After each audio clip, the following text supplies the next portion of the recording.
कहते हैं कि छठी मैया में इतनी ताकत होती है कि सच्चे मन से उनसे कुछ भी मांगो वो देती जरूर है।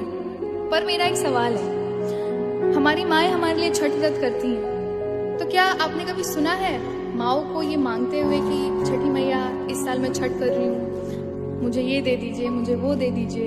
हमेशा आपने यही सुना होगा, मेरे बच्चे को ये दे दीजिए, मेरे परिवार को ये दे दीजिए, मेरे पति को ये दे दीजिए। वो लोग हंसते खिलखिलाते रहे। ऐसा निश्चल प्रेम बस माँ ही कर सकती है।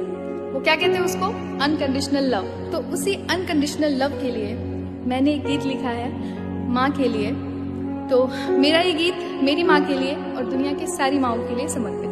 जय छठी मैया।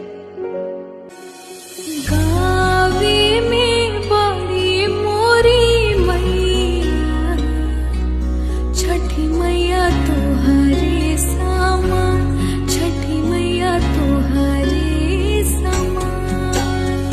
करतारी छठी के बरतिया, मन सब विधि और विधान, मन सब विधि और